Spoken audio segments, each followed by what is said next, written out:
We can start introducing ourselves. So I'm Ella. I am one of the Secretary Generals for this year. This year we have two co-SGs. Um, I am a senior at Patrick Henry High School. I've been doing JMUN since 7th grade. And my pronouns are she, her, hers. And I'm really excited that you're all here today. But I'm not going to be talking most of the time. I just wanted to introduce myself. And then Catherine. Yeah, so hi, I'm Catherine. I'm the other Secretary General for this conference for this session. I go to Mira Mesa High School. I'm a senior. My pronouns are she, her, hers as well.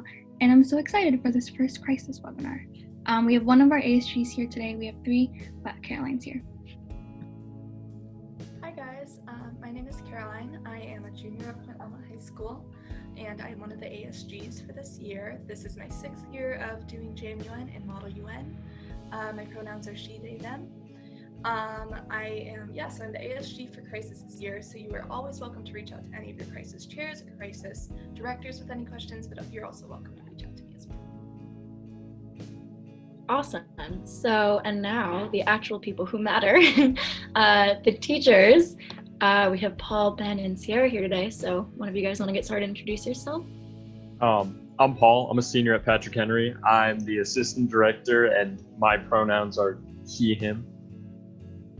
Hi, my name is Sierra, and I am a senior at Point Loma High School, and I will be the head chair for the American side of this Joint Crisis Committee, and my pronouns are she, her, and I will be, working with you guys a lot this upcoming, months leading up to the conference. I'm excited to work with you guys. Hi, I'm Ben Gonzalez. I'm a senior at Patrick Henry High School, and I'll be serving as one of your two co-crisis directors this year. Unlike your chair, you won't really see me as much, except in committee, but I'll pop in for a few office hours, and if you ever need help with like writing directives or what exactly like a directive is, because that's more of the crisis director side, for sure, I can help with that. Yeah, I'm really excited to see you guys. All right, awesome. So I think we're gonna get started. Just a reminder, keep your cameras off for the whole time because you're recording. And if you have any questions, feel free to message any of the people you see with their cameras on right now, or message the whole chat. You can also unmute yourself if you'd like, but I think messaging works better. And yeah, so anytime throughout the Zoom if you have a question. And with that, I think we're ready to go. Sierra, you're muted. Okay. All right, wait, can you hear me now? Okay, cool. I'm sharing the screen.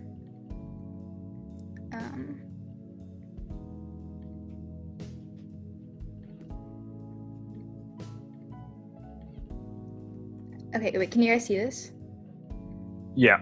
Okay, cool. So welcome everyone to the first crisis webinar, virtual webinar. As I said before, my name is Sierra, and I'm going to be going over the first section of this, explanatory meeting. So let's see. First of all, today we're going to be talking about the basis of crisis. What is a crisis committee? What makes it unique? And examples of what JCC is, and explaining the SDR, JMUN, JCC, what you guys are going to be doing in May. So, first of all, what is the Crisis Committee? And it's set up a lot differently from your normal General Assembly Committee. It's not the same as Security Council. It's a lot different from, the basic United Nations setup. So first of all, let's break it down. So the issue at hand, what will we be discussing, and the characters and the flow of debate. So obviously you guys know that you guys are in a American Revolution Crisis Committee, and this issue is historical. It is something that is the basis of a lot of things that contribute to modern runnings of society today, modern politics, and the world we live in America. And obviously characters, you will be representing people, not countries, and the flow of debate. I'll be getting into that a little bit later in another slide. So the issue at hand, crisis. Is there anything that needs to be addressed urgently? Anything that needs to be fixed, issue, conflict, and that is the basis of crisis. When you go into a committee, you want to be looking for solutions that will benefit your side. And I know a lot of the time that might be difficult to kind of separate yourself from, your personal beliefs or what you believe should happen with history. But in reality, you can make, the past into anything you want it to. You can create a situation out of, one starting point in time. And in this case, it's the Battle of Saratoga. So in all actuality, what will happen in crisis will not mirror history at all. And it is something that is created by you guys. So consider it as something with multiple perspectives, viewpoints. And these viewpoints come directly from your character. So whatever character you might have, please read up on the background guide and the character bios that are going to be sent out tomorrow, I believe. And make sure that that perspective that you are communicating with the rest of your committee is the perspective of your character. And consider it as something that can easily affect a large-scale population or region. So basically, think big, and think about things that can affect the whole future of Britain or the whole future of the United States. It can be something that completely changes the world. Like, for example, I did a crisis committee maybe a few months ago before COVID started, and it was about the death of Stalin. And I know that Caroline was one of the chairs there, and it was really fun. And basically, at the end, we made Germany a whole communist satellite state, and it was this whole thing. Basically, the whole course of history was changed, and thus the whole course of history in Europe was changed. So basically, think big and think, of domination based on the perspective that you want to carry with you. So characters, not countries. As I said before, you'll be receiving your characters soon, along with the background guide. So typically in MUN, you represent a country, and in this case, you'll be not representing a country. You obviously will have political ties to the country of origin that you may be in. If you are an American, if you are French or British in this case, then you will be representing obviously the interests of your country, but most importantly the interests of your person. And each person obviously is a real life character. You'll have John Adams, like John Hancock, the whole scheme of people from the American Revolution. And you want to research your country's policies and allies, because allies are a lot more important in terms of forming those human connections than they are in MUN. And MUN, you have a lot of opportunity to connect with countries that are in your same geographic area, in your same political sphere, things of that nature. But in this case, it's more people who share your same insights and goals for the future. So those same goals will be shared with people in your joint crisis committee and in your specific side. So research your character's role in this topic and their policies. Their role is obviously very important. You want to make sure that you have their kind of how they fit into this whole world of the American Revolution down, because their role will entail their powers, and the powers that you'll be given for your specific character determine what you can and cannot do in committee and what you can and cannot do to progress the debate. So debate can be progressed via directives, which we'll be going over a little bit later, so do not worry. But for now, basically, knowing your policy and knowing what your character wants to achieve is really important. So find allies from your country. As I said before, find allies with similar goals and similar policies. Those similar goals will help you collaborate with your fellow delegates in your committee room or virtual room, I should say. And then those allies can be, vital factors into your whole plan for achieving your goal and whatever that might be. So different flow of debate. So this is really important. I know that a lot of the time you guys are used to doing general assembly flows of debate where you go into conference and it's a lot of speakers list, and it's centered around a few on mods, and there's generally not that many moderated caucuses I've noticed in all the committees that I've done in General Assembly, but basically disregard that for now. You're now a crisis delegate. So first of all, there'll be no resolution packet, as you guys know. It'll be just position papers, which you guys will be turning in soon, and resolutions will be written in conference, but we'll get to that later. And directives are the main form of communication for problem solving initiatives in debate. So Directives, I believe, we'll have more time to explain in other webinars and other webinars, but all you need to know is there'll be no packets. So basically the flow of debate will not center around resolution packets. Instead, basically you'll go into debate, and the first thing you'll do is you'll sit at the table, we'll do roll call and everything like that.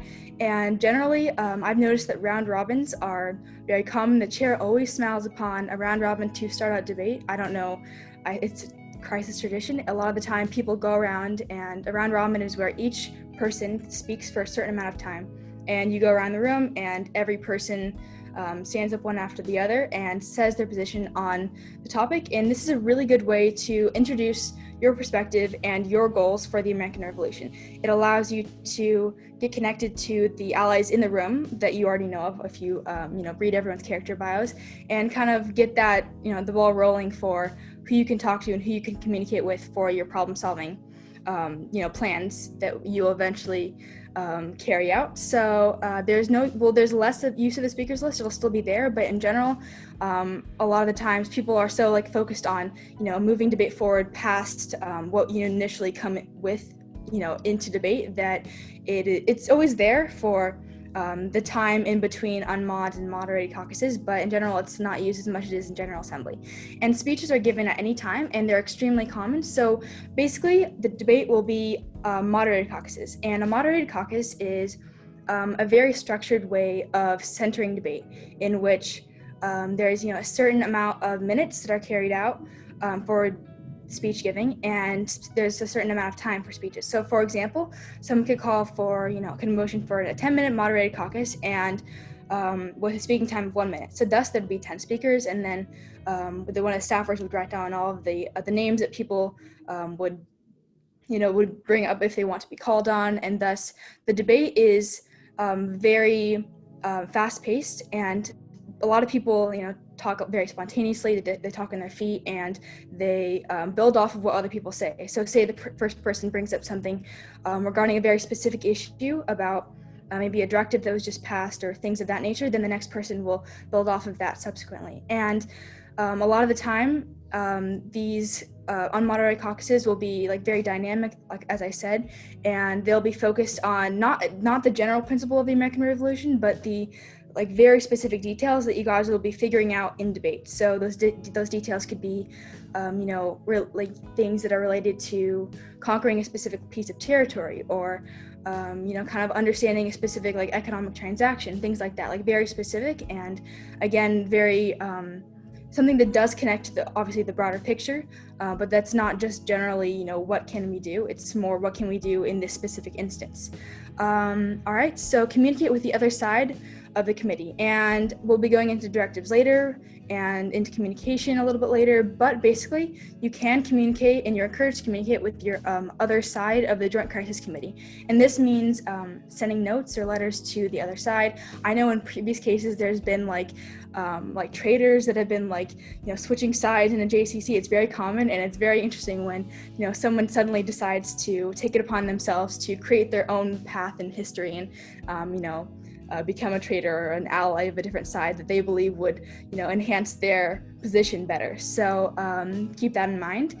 And faster flow of debate, as I said before, due to all of the crisis updates. So your crisis directors, your crisis gods, will be sending regular updates in committee, and these updates will basically determine flow of debate, and that flow of debate is directly stemming from what you guys decide to do.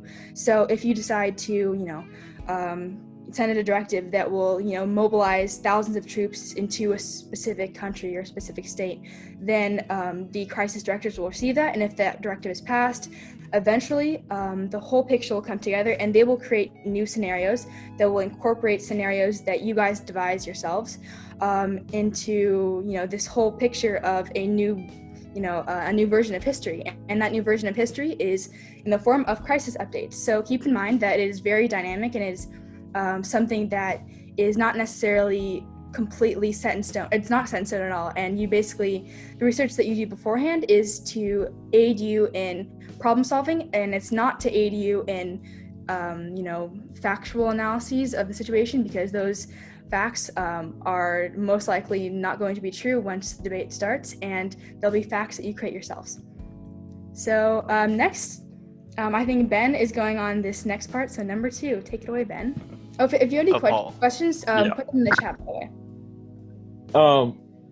So I'm Paul. I'm the assistant director, as I said earlier, and we've been talking a lot about a joint crisis committee, and you might not know what that is. You might not even be familiar with the crisis committee itself, but a joint crisis committee or a JCC is just like a fancy word for like a joint crisis committee. So yeah, JCC. So the main difference between a JCC and a regular crisis committee, I'll start off with a regular crisis committee because you might not even be familiar with that, but in a regular crisis committee, you're in a room with other people who might not all be like united towards the same goal, and like oftentimes they're not. But in a joint crisis committee, there's 2 rooms kind of functioning in the same environment, each room having like being united by their own goals. So for example, for ours, we have the American Revolution. So we have one room of the Americans and one of the British and their allies. And the actions that you take in either room will affect the other room and vice versa.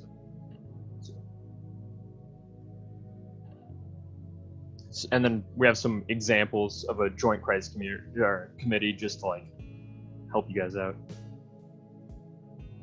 So World War II, an example of that would be like one room being like the Allies with France, UK, all the Allies, and then another room being the Axis powers, so Germany, Italy, and Japan.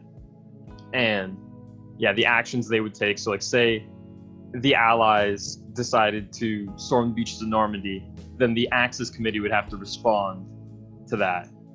And then Suez Canal, Crimean War, even like Harry Potter and the Order of the Phoenix, all those could be like examples of a JCC.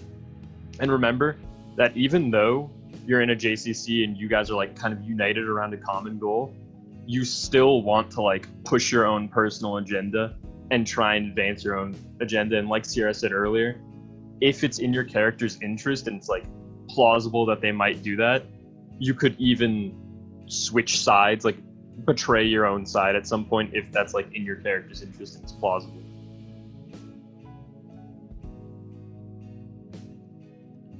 So now we have what our topic is. I think Ben's going to take this. So again, I'm the crisis director, Ben Gonzalez. And so this year, as we all know, the topic for this year's JCC is the American Revolution, which again, I'm pretty sure everyone here should have probably taken at least one U.S. history class at some point, but if not, either way, it's a more familiar topic than, say, like the Berlin Conference, which was the topic 2 years ago. So hopefully that makes you all a bit more comfortable. But as for the specifics of the actual start date and the context behind the crisis right now, next slide. So again, Joint Crisis Committee. So one committee, the American side and their allies, like France, Spain potentially, depending on how the Spanish delegate wants to take it, and then Britain. Not really so many allies. They have the Hessians and they have some European countries, but more specifically, just the British Commonwealth itself is so vast and so large that they have a ton of domains that they're going to be calling in to help. There's the governor of Bengal, which essentially just controls the predecessor to the British Raj. There's the governor of Jamaica. There's all sorts of stuff. But yeah, so one committee, America, other committee, Britain. Next slide. So this crisis taking place, we're starting at 1778 in February, I believe. We're just following the signing of the French alliance. So the French have officially joined the war on the American side. The last major battle to have taken place was in 1777 with the battles of Saratoga. Right now, Washington's army is stationed in Valley Forge. It's miserable. And Britain is sort of divided between those that want to continue the war and that view the colonies as invaluable and kind of believe that if they give it up, you know, they've lost it's a huge investment for the British Empire, and to lose the colonies would be a major loss, and it might potentially allow France to kind of take control as like a dominant world power. And then there are those that think King George, this has been such a costly war. This is following an already really costly war, the 7 Years' War. It's not worth it. We're not going to lose it. We're at a disadvantage now that France has joined. So again, like on the British side, some of you you're obviously all very split. It all depends on how you guys want to take it, really. Again, France has joined America as an ally, and they are the most prominent rival to the British in terms of empires. Right now, England is the most powerful empire in the world. They have control again over countless empires. They've like kind of like getting a bit off topic. Like if you look up like a map of like countries that England has invaded, it's like the whole world. But again, right now, your goal as English delegates, don't lose. Whereas the French, this is your opportunity to make France like the dominant world power, dominant naval power. But it all depends on how you take it. Right now, if you're American, again, even America isn't entirely unified in terms of revolution. There are some of you that believe that right now you have no chance. You're currently facing the earliest superpower really in the world, and you're like a militia of poorly armed, poorly trained, like farmers essentially, that are currently suffering in a frozen over camp. And you're up against highly trained redcoats, you're up against well-armed artillery, cavalry. So again, maybe it's in your interest to surrender. Maybe you can see how much you can get out of a peace settlement. But again, it's all up to you. Next slide. Next steps. All right. You should have received a background guide that I believe. Oh, see, I think we can see your emails.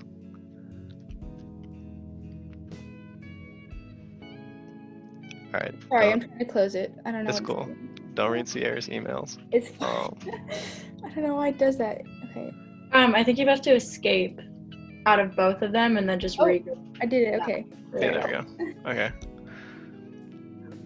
All right. So next steps, read through your background guides. I believe that you all should have been given access to the crisis background guide.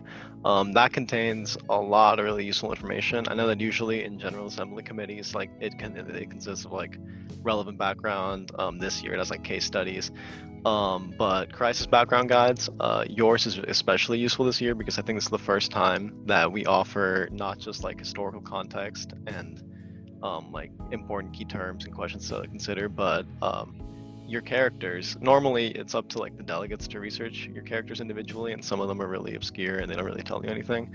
But this year you all have a small bio associated that tells you a basic rundown of like kind of what policy you'd be aiming at, as well as who you are and what your occupation is. Some of you are writers, others of you are admirals. So I would highly encourage reading your bio, not just your bio, but also the bios of everyone in your committee and everyone in the other committee, because what you'll find is that there's sort of a role that each character plays in a committee, and you will have someone in the other committee who also fills that role. So you might be Admiral Howe on the British side, and on the American side, your counterpart would be John Paul Jones. So I think it's very useful to see who you're up against and maybe see, maybe start thinking of like, how can I beat this person, or maybe how can I work with this person? So that kind of falls into the research your character, your allies, your policies, your position. Kind of see what you can do to further maybe not just your committee, but also yourself, because ultimately the gavel is determined by, you know, speeches, like who's the best in committee, but also a huge factor is your performance in the crisis itself. So for example, I won the crisis gavel 2 years ago, and I was a Russian foreign minister during the scramble for Africa. And if you've had, no one's ever heard of a Russian colony in Africa, because I'm not Russian. They had a single fort in Djibouti that they lost immediately. And so I was like, all right, I need to find a way to further myself. And I invaded the Ottomans. And in committee, I was pretty outspoken, but I wasn't like the most outspoken, because I was kind of just silently plotting, and that works. So again, like, you do want to like give good speeches and you do want to make yourself known, but keep an eye, like whatever you do to advance yourself, that's what's really going to stand out. So if you can find a way to seize power, I would recommend that. Although you might find that there's a way to both advance your committee and advance yourself at the same time. You don't have to betray anyone. organize your research. You've also been offered a crisis position paper organizer. Position papers are more for your head chairs, and they're a bit different than normal like GA position papers because you're not your person, so you're not a country. And there's the first I think you go over like historical context in the position paper and like the background of the crisis, and then you have like a little section where you talk about your personal character's beliefs and policies and what you kind of hint at what you're planning on doing in the crisis. And so start working on that soon. When do they do, Ella? Position papers for GA are due last week of January, first week of February. So you guys will probably have them due closer to like mid-February, just because you usually have a later due date. So as of right now, sometime in February. Yeah, so you guys have plenty of time. Again, just like kind of go over your character. Research the revolution as a whole, research that entire historical period, because you might find, or what you will find, is that the more you know about the actual context of the crisis, the more you have access to, if that makes sense. Like the delegates that research the crisis more are typically the delegates that come up with more creative directives, more consequential directives, so realistic. If your directive addresses something that happened like a year after the crisis is going on, that's not going to pass. So you want to really be well versed on the timeline, on the background. So right now, that's what I would focus on. Maybe you can like watch Hamilton and tell yourself that you're doing research and you're really not. But yeah, just try to start researching it. We haven't offered office hours in the past. This is the first year that we're doing it, but I think that they're going to be really useful. I'm going to try to drop in for a few later on in the year to kind of go over directives a bit more than just position papers, because that's I think what like the first few are about. But go to those for sure. Utilize your resources. Everything's online this year, so they're kind of sparse, and when you're offered them, I would take them. Position paper webinars on Monday, December 14th. So go check in on that. Position papers aren't like make or break for who gets gavel, but they're definitely a good sort of like platform to a foundation. They're a really good foundation to kind of build your research off of and set yourself up for success in committee. Also, all the resources Ben mentioned will be on the website, probably under delegates and under like a crisis section. So all that you'll be able to find on our website, which I can send a link to in the chat. Yeah, and then there will be a delegate guide sent out soon. So in addition to the background guide, crisis has a specific delegate guide. Because rules of procedure are really different. Kind of like Sierra said, there's like round robins, you're in a perpetual moderated caucus, it's the whole thing. And the delegate guide will also go into more detail about directives, the different types of directives, and other actions that you can take. So definitely utilize all the resources. I think that's probably the best advice I have successful in. I think that's it. Next slide. I think that's the last slide, right? Okay. Awesome. I think if Sierra and Paul, if you guys have anything like you want to add on to, like any last minute things, you can go ahead.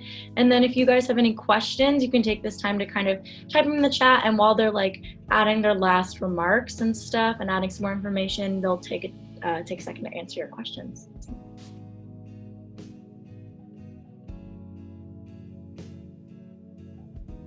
Yeah, and we also have our office hours from 6 to 7 today if you have any questions too. So you can always come then. Oh, here's the question. You mentioned a position paper webinar. Do you recommend we have it typed up before attending the December 14th webinar? I would say no, because as Ella said, it's due in February. Like, I think researching ahead of time is always an amazing idea, because then you have knowledge that you can build on, from months on end until the conference. But in general, I think this will help you get started. I believe that the webinar will be, a good way to figure out like what you need to do to, initially, find out the structure of the position paper and how that structure translates into what you want to do in committee. So I hope that answers your question. But also don't be afraid to brainstorm ahead of time. So. Yeah, kind of adding on, it's not like a writing conference webinar where we're gonna review your position papers. by all means, like if you're really productive and you want to have it done, that's fine, but there's like no requirement to have done by the position paper webinar. I think it's more to help you start like writing. So yeah, no stress.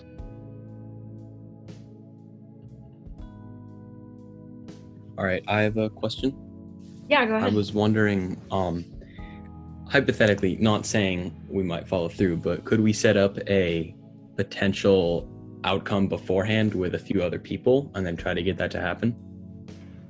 I mean, you can always plan for like you can have goals, but that doesn't necessarily mean that they're gonna end up happening, because you have to remember there's a lot of other people who all come into it with like goals in their mind. So I'd be flexible, because what other people do might impact, or actually will definitely impact, what you're trying to get done. So yeah, just keep that in mind.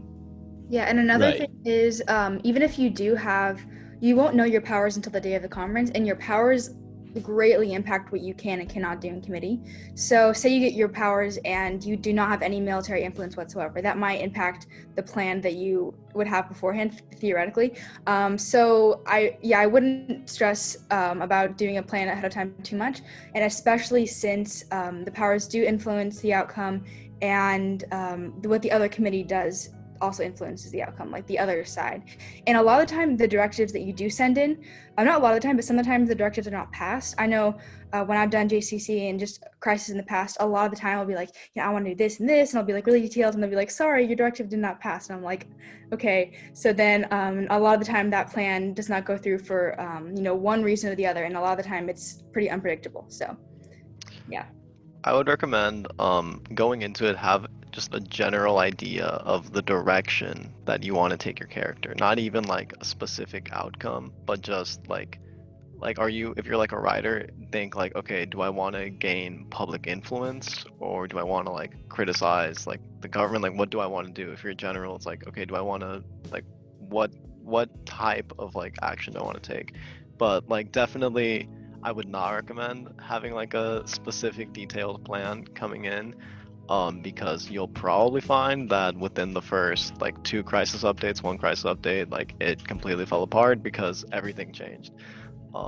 And again, like, yeah, portfolio powers, you're not given those until the day of, and they will definitely influence the way things are. Like, you might think that you have a lot of power coming in, and then it turns out that you don't, or you might think that you're like kind of like a mediocre character, and then it turns out that you have a ton of power. Like, I was the foreign minister to Russia, and I had access to like 1,700,000 troops apparently, which I did not anticipate. So yeah, just have a general idea, but definitely don't like try to set anything in stone, because that's just gonna waste your time. All right, Yeah, thank you. Another question too. So we're both trying to achieve our own interests and work with the rest of our sides simultaneously. So yes, that is true.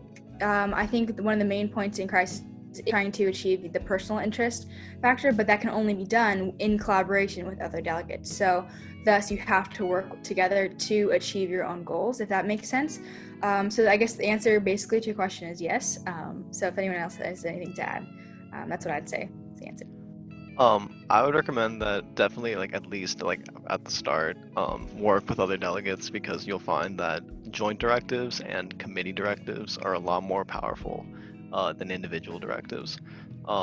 And if from the start you've kind of established yourself as like the villain in the committee, no one's really going to want to work with you, and that's tough. So at the start, even if like your end goal is like, I want to betray everyone and I want to like be like supreme leader or something, don't say that, and try to like find a way to work through to that where you get other people to help you.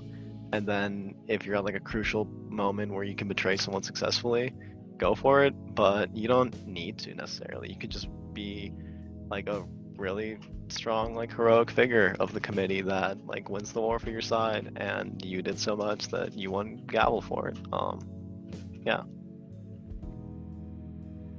Yeah, there's definitely like a lot of ways to go about it, but yeah, mainly your own interests. Usually, like they were saying, your committee can help with that. Like, usually you're not gonna, I can guarantee you're not gonna be given a character who has so much power that they can just do whatever they want. Otherwise, there'd be no point in the crisis. So you're gonna have to work with other people. And like Ben was saying, if you establish yourself as a bad guy, no one's gonna want to work with you. Like in being, so it's important to like, even if you want to betray people, you have to kind of put up a facade in a way and make them think that you're on your side or their side. Like I kind of have an example from a year or two ago. I was in a committee with Ben, actually. It was a joint crisis committee of like it was like Caesar's loyalists versus loyalists to Rome. Ben was one of Caesar's. I was a Roman mercenary in Egypt, and from that I imprisoned Cleopatra, took control of the country, and then invaded someone who was actually in my Cleopatra is actually a delegate on Ben's side. I imprisoned them, which is kind of mean, not gonna lie. And then I invaded an African nation next to mine that was on my side of the crisis committee, and yeah, so you can. She was previously my ally, or she thought she was. So you can use other people to advance your goals, but mainly think about like advancing your own goals. Obviously, like try and help the committee, but the goal is for you to become as powerful as possible, kind of. Adding on to that, so when you receive your portfolio powers, like your like they're not infinite, if that makes sense. Like you can lose power and you can lose what you have, and you can gain more power and you can gain things. But like I would definitely recommend putting yourself, like that sounds horrible, like put yourself before your committee for sure, because like there have been so many instances where I've been in like a crisis and like someone, like it's their first time and they think like it's all like we're all friends and it's all like fun and games, and they like willingly give a lot of their power to like another delegate or to like the committee, and they like lose it all, and like it's tragic. And so don't do that. Like if someone's like, hey, give me your army, we're just gonna go attack this person, don't listen to them. Read the fine print on agreements that you sign, because I've done something to someone where, like Ben was saying, I asked for some of their troops to help like invade a common enemy, and I kind of also wrote that they would be loyal to me, and then I paid their troops more than they were being paid, and they became mine. So you have to watch out for that, and don't like work with people, but don't trust too much because you'll get abused. Just watch out for that. You guys are spilling the secrets of crisis now. Like that's that is it. But I guess you guys can do whatever you want. But what they said is kind of true. Okay, so I'm obviously not one of the crisis delegates, but one of the delegates from my school, San Diego High, had a question, and she was just wondering like, what do the awards look like for crisis, and like what are the kind of like guidelines for those, because I know they're different from GA and SC. Okay, good to know. Yeah, they're pretty similar. Yeah, they're actually they're pretty similar. There's always the gavel is the same. There's no repertoire, I believe, because it's obviously so small and everyone has such interests that are always so self-centered that there's no repertoire. And there is always, I believe, depending on the size, 2 outstanding delegates, and then I think there's usually like 1 accommodation. It always changes, so I don't know what this conference is going to be, but yeah. In my experience, I think they're like at like normal crisis committees, like there's usually not a repertoire, but here at the JMUN one, I think there is. There's like a repertoire? My year there was a repertoire, but okay, I don't know if there will be. Well, there might be a repertoire. That's up to the chair's discretion. Okay. Do you guys want to talk a little bit about like the guidelines? Because some of these kids might be coming from like a GA committee and they know that like talk all you can and that's it. So like what Aaliyah was saying about how do you try and win, not just in terms of getting as much power as you can, but how do you show yourself as an outstanding delegate to the chair? Yeah, that's a good question too. In terms of getting your voice out there, I think a lot of the time in GA, as Ella said, it's a lot about getting your voice out there via speeches and collaboration with fellow delegates, to advance like the common goals of committee. But in crisis, a lot of the time, those who do stand out are people who do collaborate, but at the same time advance their goals kind of in in a sly way. I know that sounds kind of like, like against the UN, but in a way, collaboration is the way that you advance the power of your side, and by association, you thus advance the power of yourself.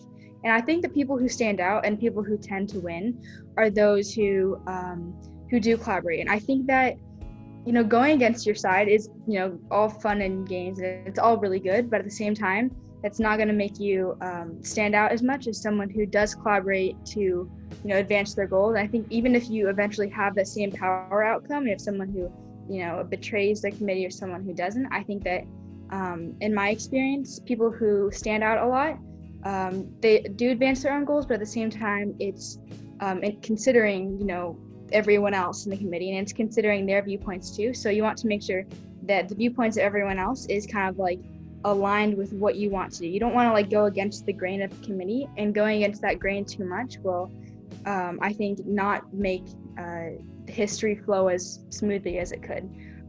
But that's just like one opinion. Obviously there's a lot of ways to win, and there's like a lot of routes you can take. If you guys want to add anything on to that, but Yeah. that's I think would be good too. Yeah, and also keep in mind, like, say, because obviously there's like disparities, like there's differences in the powers that you'll receive. So like one person could be an admiral and one could be a writer, and like you see that, and to you it's like, wow, why would I even try? Like, this guy has an army and I have a book. Like, what am I gonna do? But there's a lot of stuff you can do. Like, there's a lot of stuff you can do with like less obvious powers. And when we're giving out awards, we take into account like where you started and where you finished. Like, it's not all just about end result. It's about like where you started as well. So like, say you're a writer and you gain like a lot of political influence and you use that to sway people from one side or another. That could be just as valuable as winning a battle as like an admiral or something like that. So like, don't be discouraged by your powers or your position, because trust me, you can do a lot with it. I've been like the poorest nation in Africa. I've been Cameroon during the Iraq War, and we ended up with like a massive army and a strong economy. So you can always, no matter where you start, you can always build up. And even if you don't end at the same like power level as someone else, you still have a chance of like doing really well. Kind of like adding on to that, like ultimately it is like the chair of your committee, like it's their decision of who they give gavel to. They do consult like crisis directors and like crisis staff to see like, hey, like who wrote like the like best directives, or like who really stood out to you in terms of like actions. But you definitely don't want to like be silent in committee. Like, even though crisis puts less of an emphasis on speaking than like GA committees, you still need to have like a presence in committee. You still want to be involved in like unmods and like give speeches, and also like kind of adding on to like what Paul said, like, yeah, like we take into account like your context, like your individual like arc, but also like we like actions, like just doing something isn't necessarily good. Like you can do things that like make no sense and it'll pass because it's possible, but like if you're just like messing around, like that's not going to get you anywhere. All right. I think I'm gonna give like, those are all great answers. And I'm glad you guys did a great job with the presentation, and I hope everyone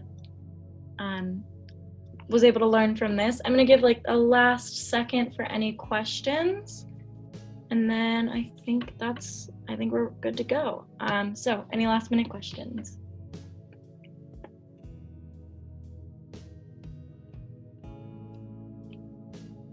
Feel free to type it in the chat or unmute yourself. Either one is perfectly fine.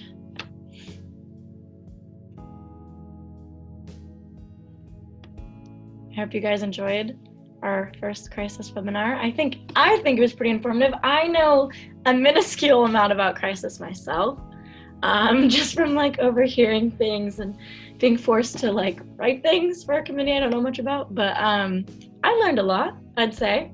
And I think it was really interesting to hear all of the experiences of Ben and Sierra and Paul. And like, that's really cool advice that not everyone is able to give. Like with the GA webinars, it's a lot bigger. And there's so many different committees you could be in. But with crisis, you guys get a more one-on-one experience, a lot more like advice up front. So I think that's really cool. It looks like there are no questions unless you guys got a message. Everyone? No? All right, well then I'll let you guys say goodbye. Thank you so much for coming. Yeah, bye. Thank you guys for coming. I'll see you at like the next webinars or office hour sessions. Yeah. Goodbye. Make sure you come to the later webinars if you want to learn about like directives and position papers, because we'll go over those more. This is like more of like an introduction to the basics. But if you have more questions that you think of later, like we're going to cover more stuff in detail and you can ask them then. Look forward to seeing all of your plans and committee. All right. Bye, Thank you, guys. Thank you. Thank you. Bye. Anytime.